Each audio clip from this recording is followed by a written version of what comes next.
As Orr Group celebrates its 30th anniversary, we've been sitting down with lots of the leaders we've learned from and collaborated with along the way, and been sharing their thoughts and their perspectives with our wider community. Today, I'm joined by Chris Benninger, the CEO and president of Guide Dogs for the Blind. GDB is celebrating its 80th anniversary. It's headquartered in San Rafael, California. It's the largest guide dog school in North America, and empowers individuals who are blind or visually impaired through a host of services. We've been working with Chris and GDB for nearly 2 years. Initially, we were asked to sort of validate their ambitions and build a strategy to reach those long-term ambitions for fundraising. Subsequently, we came in to help sort of manage some of that strategy. And then actually, we were able to come in and continue to serve as in leading the fundraising operation. And it's been a privilege for me to be able to serve as the interim Chief Philanthropic Officer for, I think, coming on 16 months now, Chris. I figured it out. Chris is really one of the most effective and genuine leaders I've been able to collaborate with, and just it's been a privilege to get to know her, to become a friend, and to be mentored by her. And I'm just so excited that you're here with us today, Chris. I'm going to ask you a few questions, and we'll kind of go from there. Thank you so much, Craig. I appreciate the introduction. That was really kind of you. It's an honor to be here. So thank you. Excellent. I will start with, I know that you sort of came to the nonprofit sector sort of as almost a second career after being in Silicon Valley and other places in the public sector. But what inspires you to do this work? Like, what's your why? What's the reason you do work in the nonprofit sector? Yeah, great question. I mean, I spent half my career in the for-profit world working for Hewlett-Packard, and the latter half of my career has been in nonprofits. And honestly, I've sought out nonprofits because it's important to me to spend, my life really focused on doing good in the world. And, having a mission that, every single day makes my heart sing, really makes a difference. I mean, it doesn't mean it's easy. I will say there are tough times, but doing good in the world and doing something that, really touches my soul really makes a difference. I mean, yeah, it's, I guess not everybody. I guess a lot of people get up in the morning and they get meaning from their work, but I think we're very blessed is probably the right word to really get up and as you said, have our hearts sing. So that's I couldn't agree more. What, over the course of, you've now had, as you said, an entirely second career now in nonprofits. You've been doing this now for a good long time as well. How has the sector sort of evolved over your time working and leading nonprofits?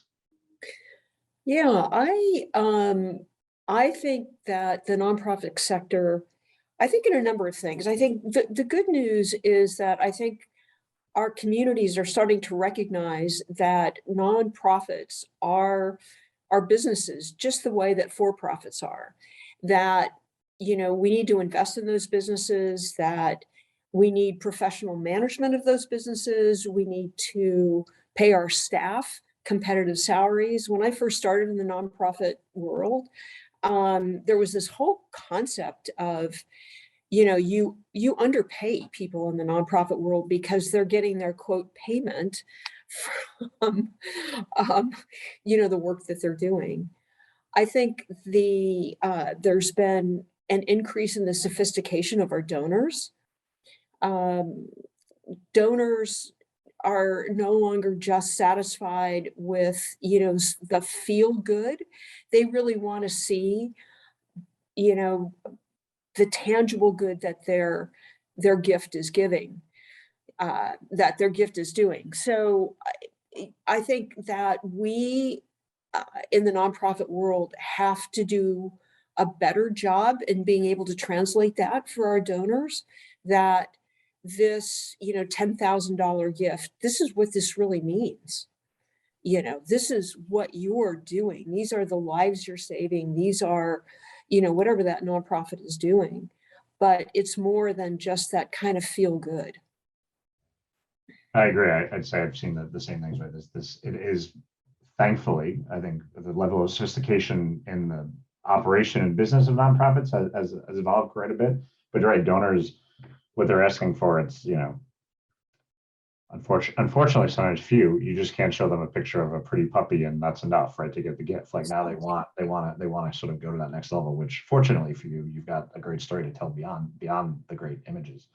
What do you think comes next in the sector? Like what changes do you project for nonprofits coming in the next few years? I actually think that we're going to see more and more of this, which is that as nonprofits, we need to become more and more sophisticated. I do think that similar to what we've seen in the for-profit world, with mergers and acquisitions, I think we're going to see a lot more of that in the nonprofit world because, you take any one cause, right? And even in a small community, there's multiple nonprofits that address that cause. And that's not the most efficient way to be able to do that. And we're starting to see more of that actually, but it's just beginning in the nonprofit world. So I think as our donors are becoming more sophisticated and saying, look at, if I'm, I want to know how effectively you're managing, my dollar that I'm giving you, that we as nonprofits need to really be looking at the most effective way to do our business, and probably through, merging some of these nonprofits, collaborating more. That's another area that nonprofits traditionally have not done a lot of, is collaboration, so that we're not recreating the wheel always, on our own. But, becoming more and more effective with the donor dollar, I think, is going to be critical over the next few years. Yeah, no, and engineering too. I've often thought about that. Right? Like we're going to need to collaborate more, and we're going to need to merge more, and you just need to be smarter. But I was always like, what's going to actually drive the sector to do it? And I think you've really nailed it. Like donors are going to drive it, right? They're going to, as they ask those more sophisticated questions, they're going to start to say, wait a minute, this doesn't make a lot of sense. That's a really good point. I guess I'd just be curious too. Now it's, coming on 2 years of working together. How has working with Orr Group sort of helped your organization evolve, helped your organization achieve its goals? What's been your experience working with us? Oh my God. Orr Group has literally been fantastic. I mean, I think as you well know, when you started with us, the good news is Guide Dogs for the Blind has a good name. And so we had a pretty good fundraising program, but not a very sophisticated fundraising program. And in the time that you've been with us, you Orr Group, you personally, because I've worked, very closely with you, Craig, have really transitioned our program from something that was probably C+, B-. I think we're heading to, an A+ program now. It's been so exciting to see sort of the change in even how we're asking for gifts. We've transitioned from that whole concept of, let's ask for that $10,000 gift to let's really look at our programs and, package and ask based on, funding a program. And, we had, as a success story, just a few months ago, we made a $2 million ask of a client to fund a program over 4 years. It's $500,000 a year. And they are excited to do that. We never would have done that a couple of years ago. So I have to say that one of the best investments, and I know I sound like a commercial, but honestly, it's true. One of the best investments that we have made has been, working with Orr Group. Thank you. It's been an amazing ride for our team to be part of your success. I mean, you have a great program. You do great work. The fact we've been able to just add a little bit of whatever we've been able to add to sort of unlock that fundraising, bigger gifts, more gifts. I mean, I agree with you. The whole program is firing on all cylinders. You've got great marketing. You've got a great team. You've got, again, a great program to go out and sell. So no, it's been a lot of fun, and we're grateful for the opportunity.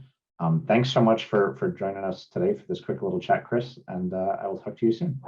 Thank you so much, Craig. It's been an honor.